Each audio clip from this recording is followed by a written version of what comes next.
The sky was orange and red. Smoke rose from the broken buildings like dark fingers reaching toward the clouds. Sargent walked through the ruins of what was once a small outpost on the planet 7. His boots crunched against broken glass and metal. The battle had ended 3 hours ago, but the smell of burning still filled the air. Was tired. His body hurt in places he did not want to think about. A cut on his forehead had stopped bleeding, but dried blood still covered half his face. He did not care. He had seen too much death today to worry about a small wound. The human forces had won this battle, but victory felt empty. Too many soldiers had died. Too many good people were now just names that would be written on memorial walls back on Earth. Had lost 2 friends today. Private had died holding a door so others could escape. Corporal had been shot while saving a wounded soldier. Their faces would stay in his mind forever. His job now was simple: walk through the ruins, look for survivors, report anything important. Most soldiers did this work quickly. They wanted to return to base, eat something warm and sleep, but always took his time. He believed every corner deserved attention. Every shadow might hide someone who needed help. The outpost had been a research station before the war. Scientists from different planets had worked here together, studying the strange plants and animals of 7. Now it was just rubble and ash. Wondered what important discoveries had been lost in the flames. He turned a corner and stopped. There, lying against a broken wall, was something he had never seen before. At first, he thought it was a pile of damaged equipment. The shape was wrong for a person. The colors were strange, dark purple and gray with patches of what looked like cracked stone. Then it moved. Raised his weapon by instinct.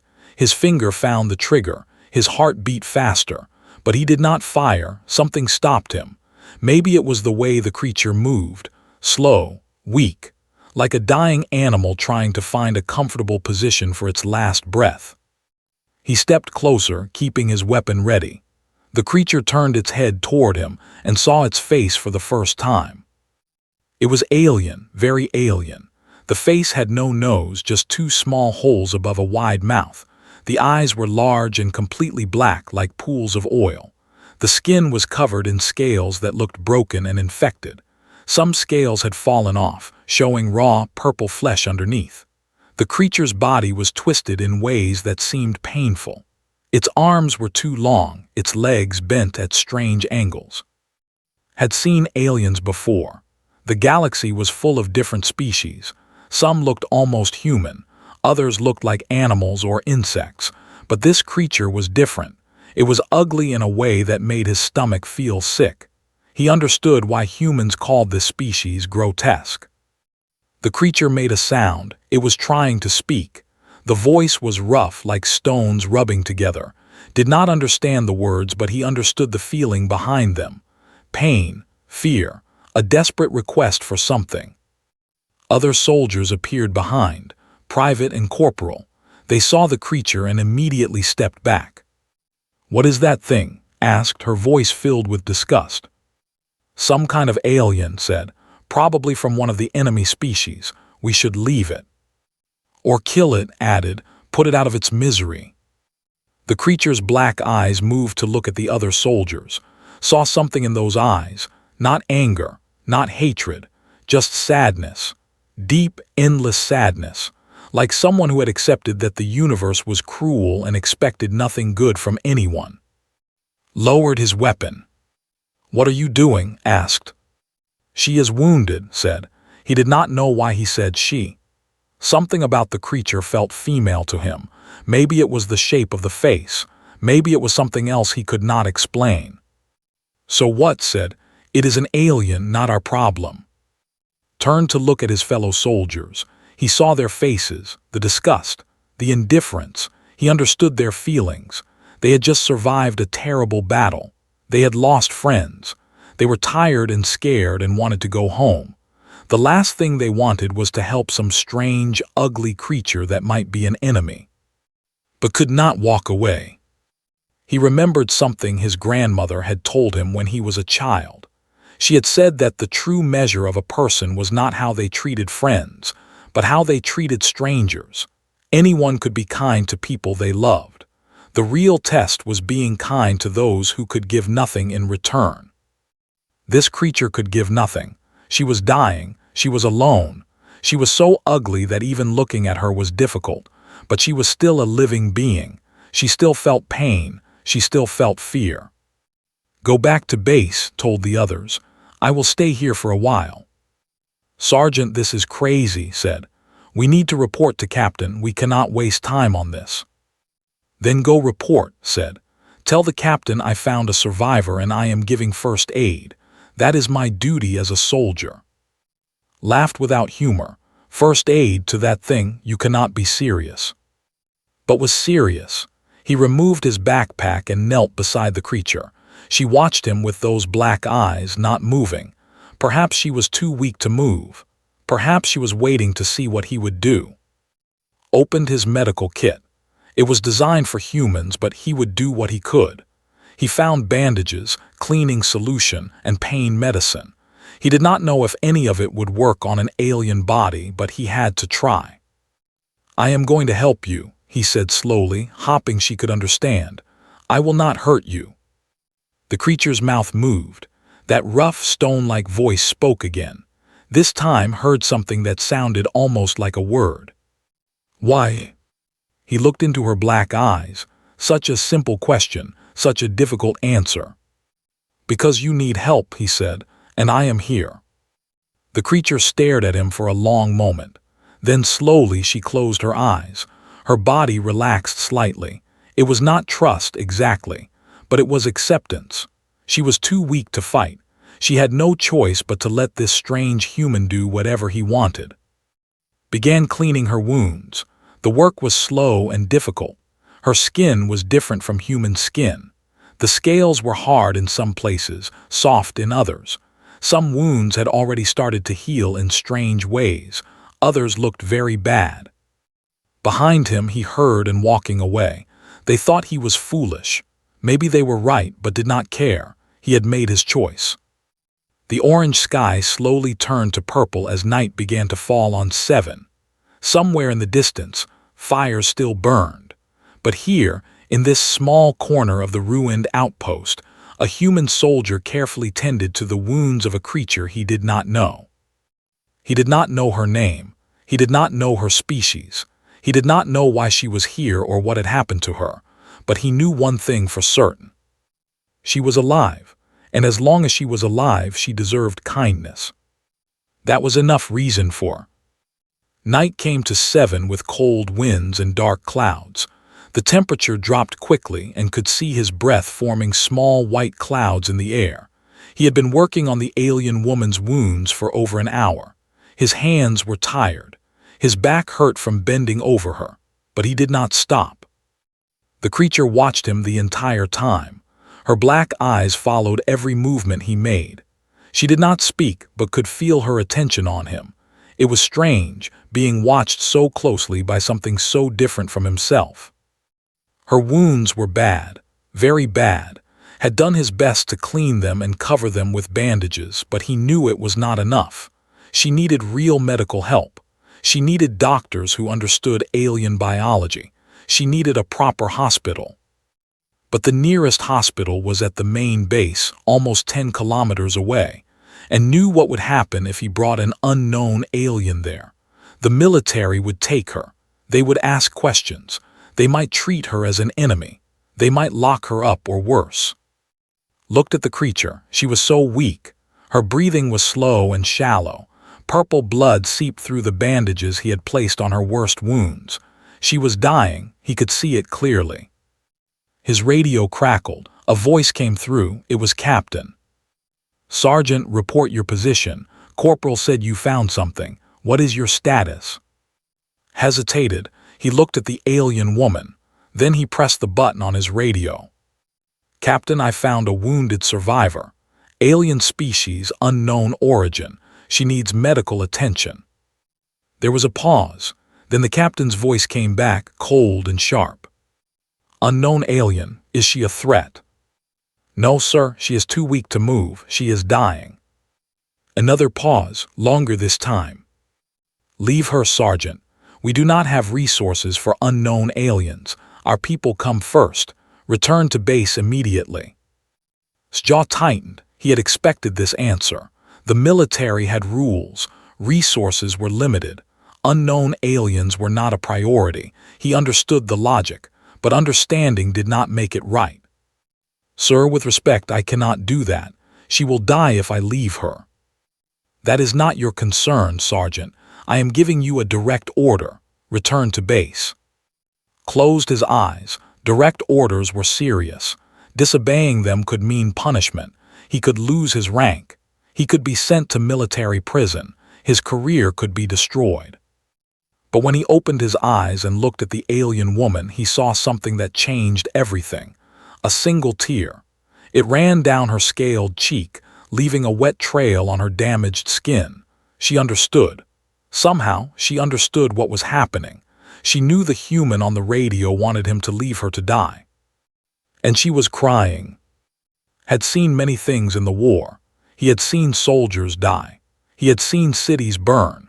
He had seen terrible weapons destroy entire landscapes.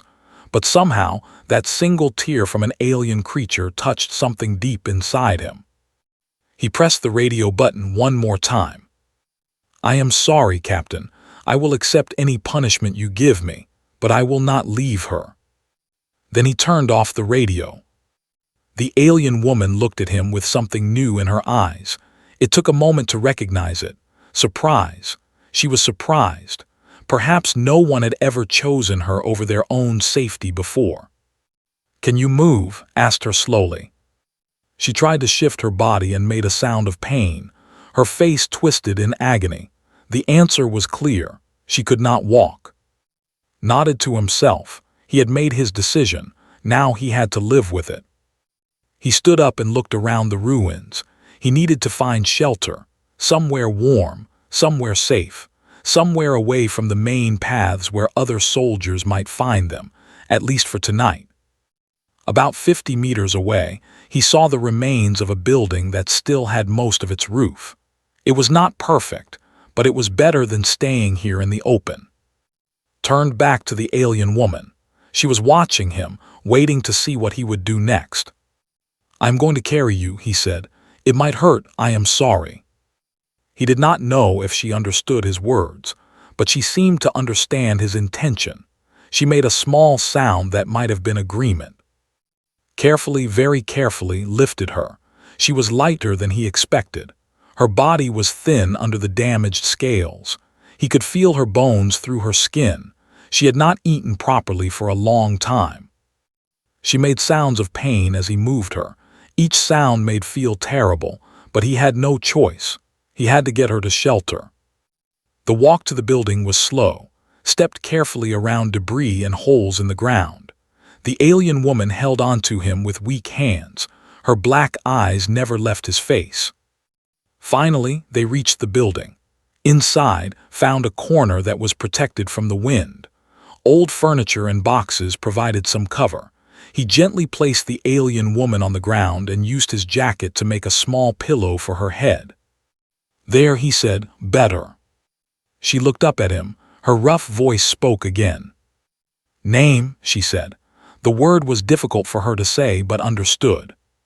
My name is, he said, pointing to himself, Ho. She tried to repeat it, Ho.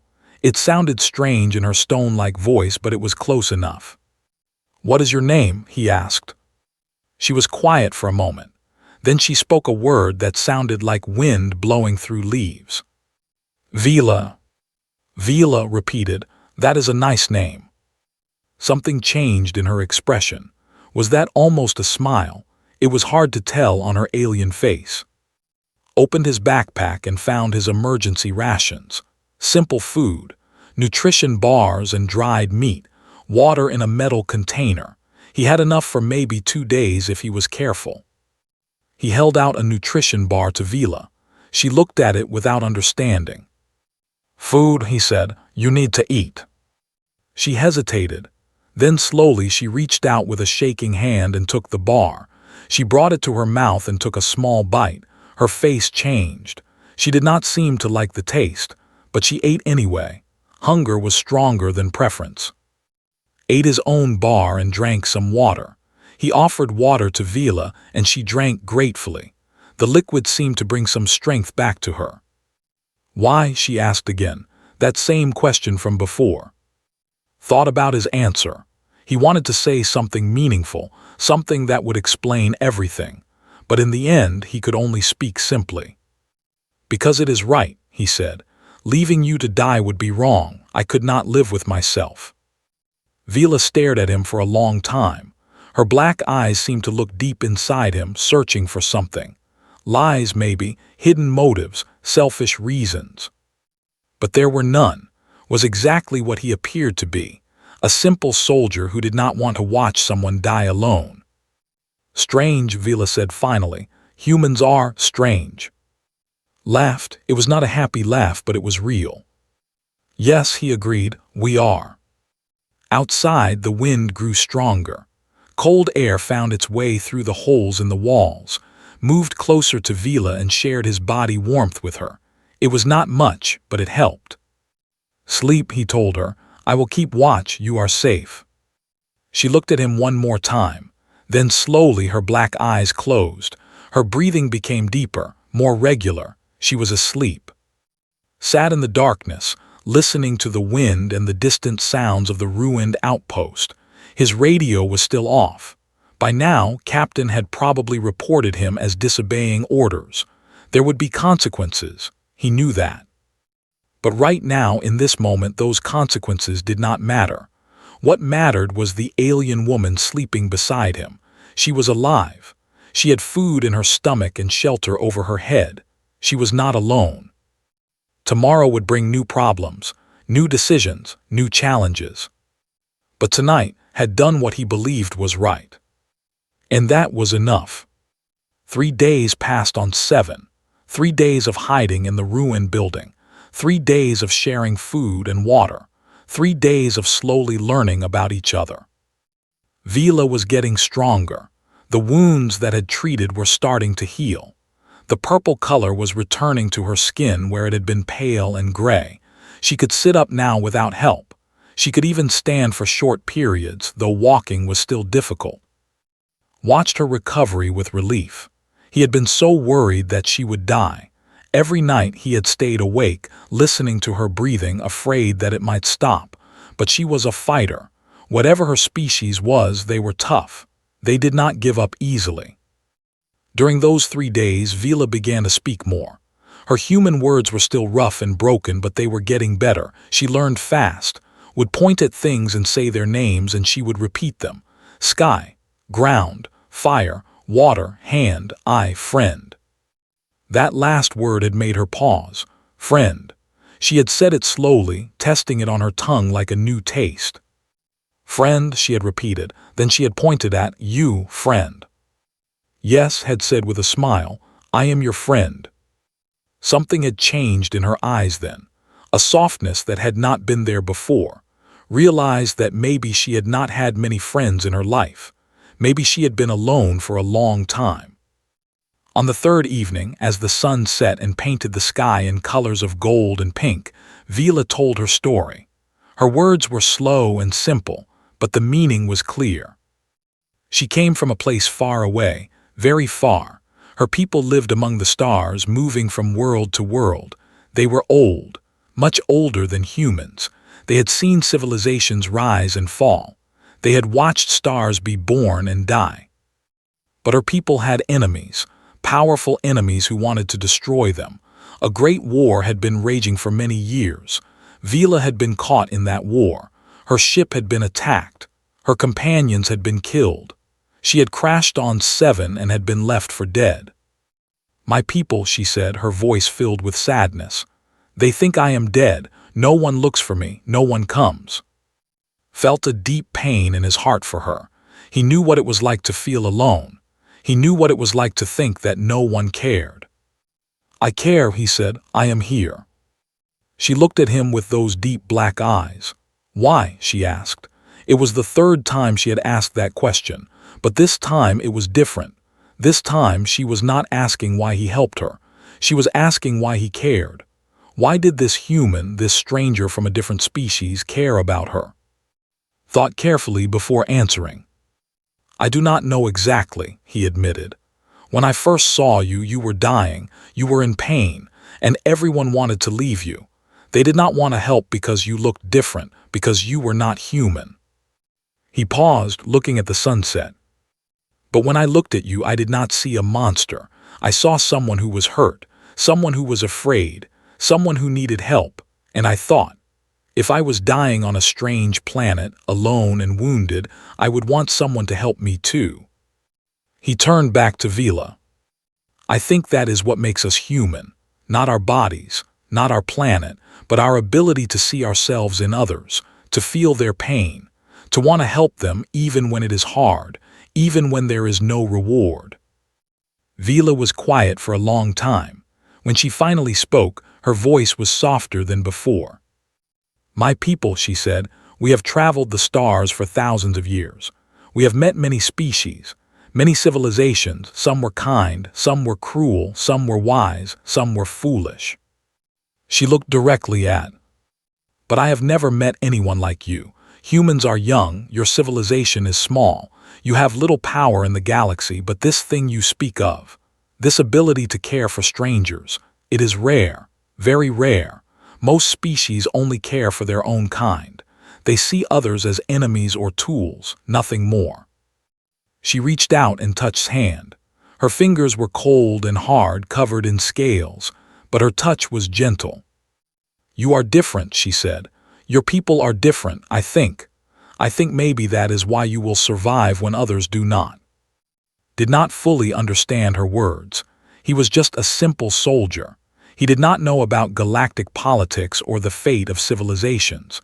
He only knew what was in his heart. You are my friend, Vila, he said simply. I will help you get better, and then I will help you find your way home. She made a sound that might have been a laugh. It was strange and rough, like rocks tumbling down a hill, but it was also warm. Home, she repeated. I do not know if I have a home anymore. My people are scattered. Our worlds are burning. Everything I knew is gone. Then you will make a new home, said. That is what we do when we lose everything. We start again.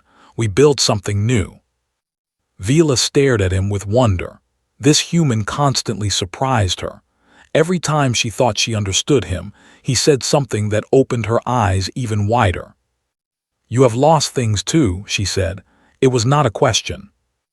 Nodded slowly. Yes, I have lost friends in this war, good people. They died fighting for what they believed in. Sometimes I feel guilty that I am still alive when they are not. But you keep going. Yes, because that is what they would want. They died so that others could live. If I gave up, their sacrifice would mean nothing. Vila nodded. She understood. Her people had the same belief. Those who died wanted the living to continue, to carry their memory forward, to build something worth dying for. The sun finally disappeared below the horizon. Darkness came, but it was not as cold as before. Something had changed between them. They were no longer just a human and an alien. They were two people who understood each other, two souls connected by pain and hope. Vila said his name carefully, pronouncing each part clearly. Yes. Thank you. Those two words were simple, but they carried the weight of everything, all her fear, all her loneliness, all her gratitude. She put it all into those two words. Felt tears forming in his eyes. He blinked them away. You do not need to thank me, he said. This is what friends do. Vila made that rough laughing sound again.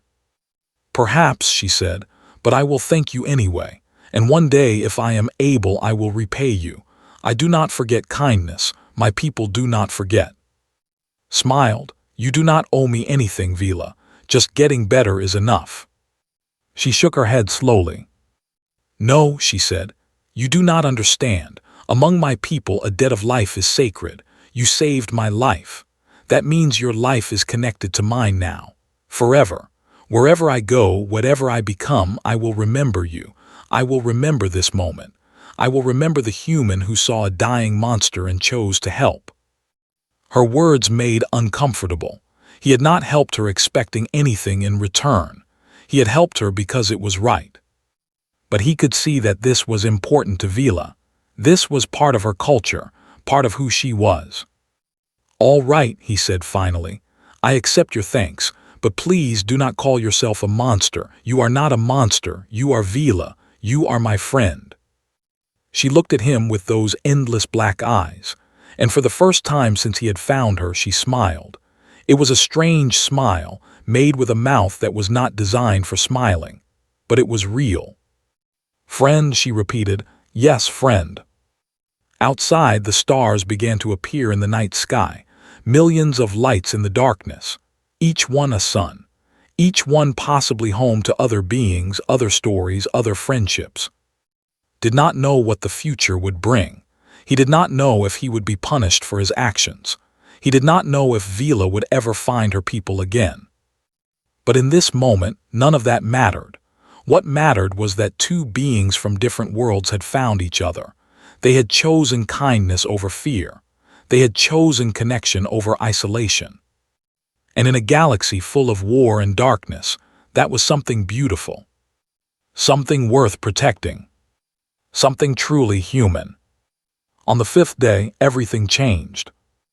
The morning started like the others. Woke up early and checked on Vila. She was sleeping peacefully, her breathing steady and strong. Her wounds had healed remarkably fast. The broken scales had fallen away and new ones were growing in their place. The twisted parts of her body seemed less twisted now. She was transforming slowly, becoming healthier. Went outside to look for water. There was a stream about 200 meters away, hidden behind some rocks. He had found it on the second day, and it had been their source of fresh water since then. As he walked, he noticed something strange. The air felt different. There was a vibration in it, like the hum of distant machinery. He looked up at the sky and saw nothing unusual, just clouds and the twin suns of 7. But the feeling did not go away. Something was happening, something big. Filled his water containers quickly and hurried back to the building. Vila was awake now, sitting up against the wall. Her black eyes were wide and alert. "Something comes," she said. Her voice was stronger than before, clearer. "I can feel it." "What is it?" asked. Before she could answer, his radio crackled to life. He had turned it back on yesterday, just to listen, not to talk, just to know what was happening in the world outside their small shelter. The voice that came through was filled with fear. "All units, this is command. We have incoming ships. Repeat, incoming ships. Unknown configuration. Numbers in the hundreds. All units prepare for possible hostile contact." Felt his blood turn cold. Hundreds of ships. That was not a patrol. That was not a rescue mission. That was an invasion fleet. But then another voice came on the radio. This one was calmer, more confused. "Command, this is Outpost 7. The ships are. They are not attacking. They are just sitting there in orbit, not moving. What do we do?" There was a long pause. Then Command spoke again. "All units hold positions. Do not engage unless fired upon. Repeat, do not engage." Looked at Vila. She had her eyes closed and her lips were moving silently. It almost looked like she was praying, or talking to someone he could not see. "Vila, what is happening? Do you know these ships?" She opened her eyes, and when she looked at him, saw something different in her gaze, something powerful, something ancient. "Yes," she said simply, "they are looking for me." "For you? Who are you, Vila?" She stood up. Her movement was smooth and graceful, completely different from the weak, broken creature he had found 5 days ago. She seemed taller now. Her scales shone with a deep purple light that had not been there before. "I did not tell you everything," she said. "I could not. It was too dangerous. If you knew who I was, you might have acted differently. You might have helped me for the wrong reasons, or you might have given me to your leaders, hopping for reward." She stepped closer to him. "But you helped me without knowing. You saved my life when you thought I was nobody, just a wounded, ugly creature with no value. That is why I know your heart is true." His mind was spinning. "Vila, please just tell me, who are you?" She raised her hand. Light began to glow from her palm. The light spread up her arm, across her chest, over her entire body. Where the light touched, her form changed. The scales became smooth and beautiful. The twisted limbs straightened. The broken skin became perfect. When the light faded, could not recognize her. She was still alien, still not human, but she was no longer grotesque. She was tall and elegant, with skin that shone like polished amethyst. Her eyes were still black, but now they had points of light in them, like stars in a night sky. She wore robes that seemed to be made of pure light, flowing around her like water. She was beautiful, terrifyingly beautiful. "I am Vila," she said, but her voice was different now. It was like music and thunder combined. "First daughter of the eternal throne, empress of the dominion, ruler of 12 star systems, guardian of the sacred flame." Fell to his knees, not because he chose to. His legs simply gave out beneath him. "Empress," he whispered. "Yes," she said. "My ship was attacked while I was traveling in disguise. My guards were killed. I was wounded and cast down to this planet. I used the last of my power to hide my true form. I became what you found, a broken, ugly thing, a creature that no one would want." She knelt down in front of him, bringing her face close to his. "And yet you wanted me anyway. You helped me anyway. You gave me food. You gave me shelter. You gave me your warmth in the cold night. You gave me something I have not had in 1,000 years of rule." "What?" asked, his voice barely a whisper. "Kindness," she said. "Simple, pure kindness, with no hope of reward, no fear of punishment. You helped me because you believed it was right, nothing more." Tears were flowing from his eyes now. He did not know why. He was not sad. He was not afraid. He was just overwhelmed by everything. "I did not know," he said. "I am just a soldier. I am nobody." Vila shook her head. She reached out and touched his face gently. Her fingers were warm now, not cold. "You are not nobody," she said. "You are the man who saved an empress. But more than that, you are the man who saved a dying stranger. That is worth more than any title or rank." Outside there was a rumbling sound. Ships were landing, many ships. The ground shook with their weight. Vila stood and helped to his feet. "My people have found me," she said. "They traced my life signal. They have been searching for 5 days, moving across the galaxy. They did not stop. They did not rest. An empress does not simply disappear without consequences." She turned toward the door of the ruined building. "Come with me," she said. "There is something I must do."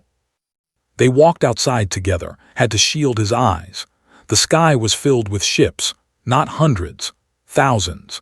Giant vessels of purple and gold, each one bigger than any human ship he had ever seen. They hung in the air like mountains floating among the clouds. On the ground, soldiers were forming rows. But these were not soldiers-like. These were warriors in armor that seemed alive, moving and shifting like liquid metal. Each one was armed with weapons that glowed with inner light. Each one moved with perfect discipline. As Vila appeared, every single warrior dropped to one knee. Thousands of them, all kneeling for their empress. A tall figure approached. He was wearing armor more elaborate than the others, decorated with symbols that meant nothing too. He bowed deeply before Vila. "Empress," he said, his voice was like rumbling thunder. "We have found you at last. The Dominion rejoices." "General," Vila acknowledged him. "You have done well, rise." The general stood, but his eyes moved too. Suspicion filled his gaze. "Who is this human?" he asked. "Has he harmed you?" "No," Vila said firmly. "He saved me. When I was dying, when I was weak, when I looked like a monster that no one would touch, this man carried me to safety. He fed me. He protected me. He gave me his own warmth so I would not freeze." She turned to face her army. "This man," she announced, her voice carrying across the entire field, "is of Earth. He is my savior. He is my friend. and from this day forward he is under the eternal protection of the Dominion."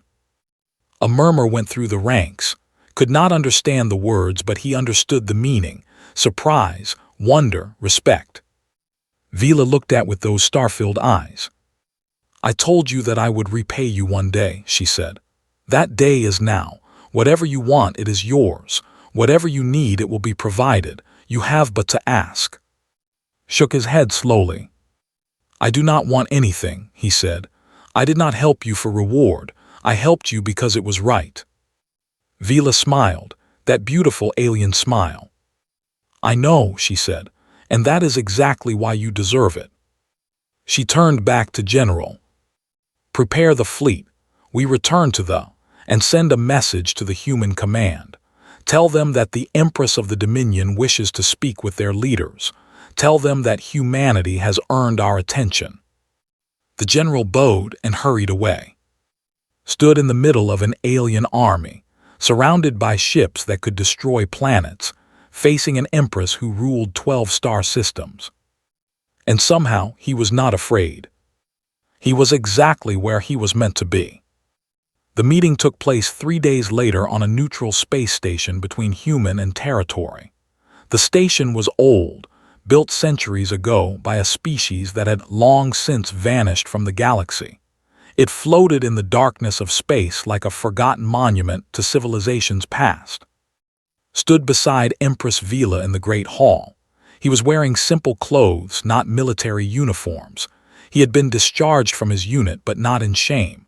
Captain had personally apologized to him. The orders to abandon the alien survivor had been reversed. Was now considered a hero, though he did not feel like one.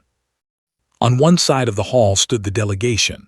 Hundreds of warriors in their living armor, scholars in flowing robes, nobles with crowns of light upon their heads. They stood in perfect formation, silent and powerful.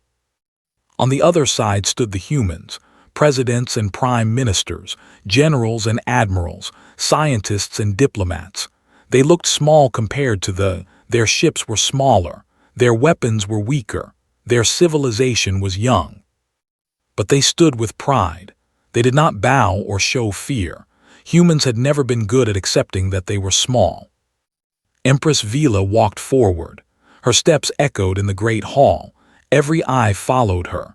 When she reached the center of the room, she stopped and looked at the human leaders. "For thousands of years," she began, "my people have watched the young species of the galaxy. We have seen them rise and fall. We have seen empires born and destroyed. We have seen great civilizations crumble to dust." Her voice filled the hall without effort. It was like listening to the ocean or the wind, natural and overwhelming. "We have rarely interfered. The affairs of lesser species are not our concern. We protect our own.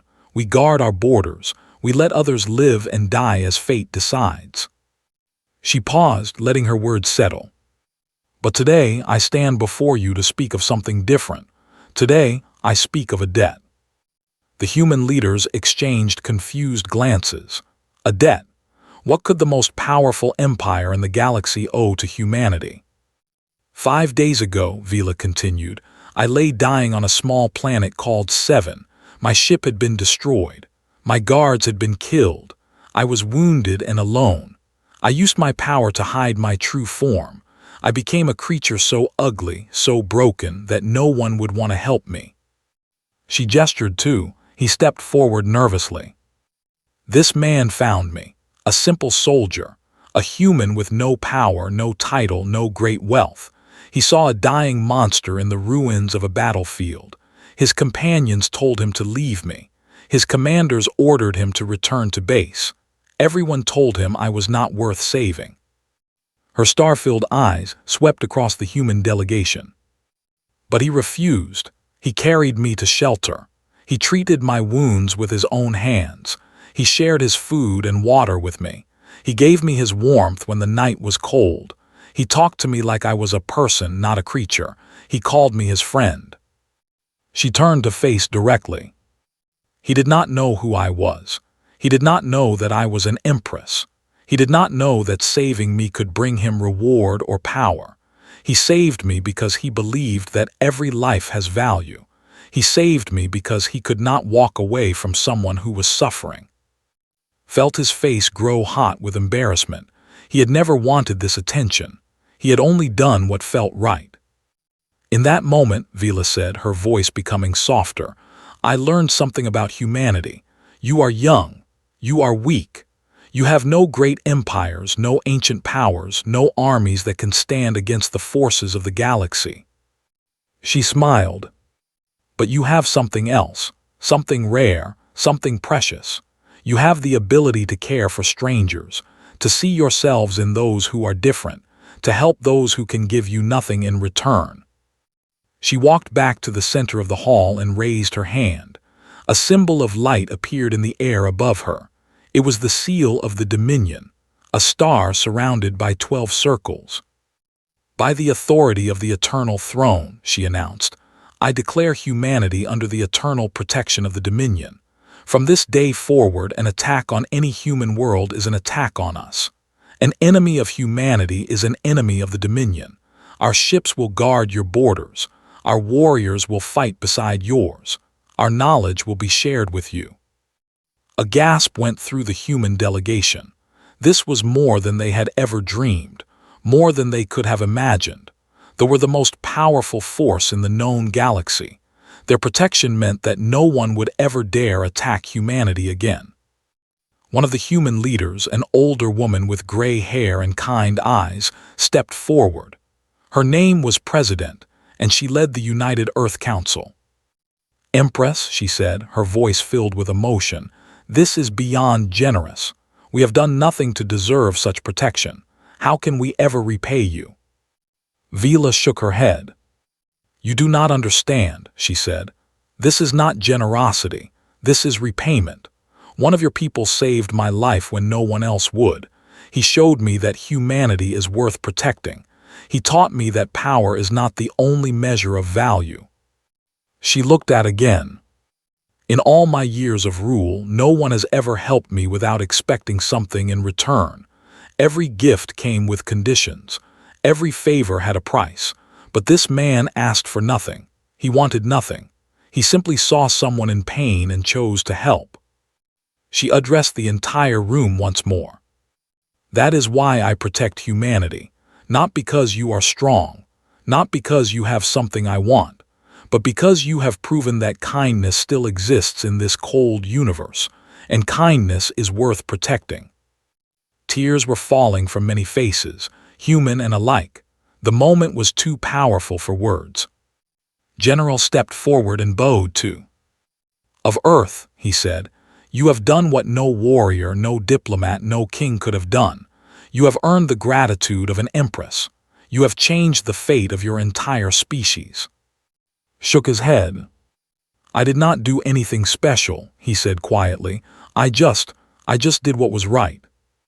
Vila laughed, that musical, thunderous laugh that he remembered from their days in the ruined building.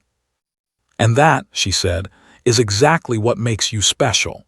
You do not think that doing the right thing is unusual. You think it is normal. You think everyone should do it. She walked to him and took his hands in hers.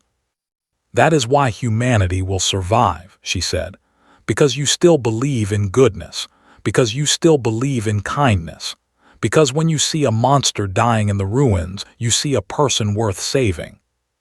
She turned to face everyone one final time. Let the galaxy know, she declared, that humanity is under my protection, not because they are powerful, not because they are wealthy, not because they are ancient. Her voice rose like a song.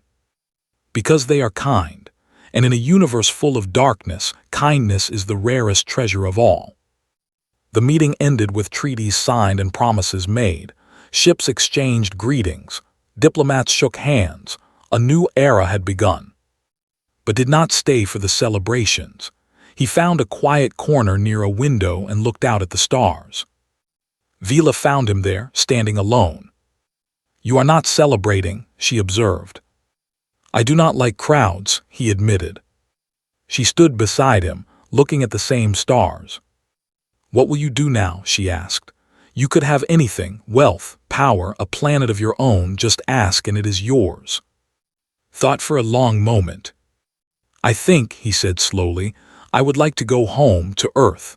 I want to see my family, my mother and father, my sister. I want to tell them what happened.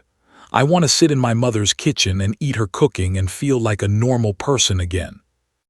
Vila nodded. A simple wish, she said, but perhaps the... Will I see you again? Asked. Vila smiled. Always, she said. You are my friend, my first true friend in 1,000 years. I will not forget you. Wherever you go, whatever you do, know that you have a friend among the stars.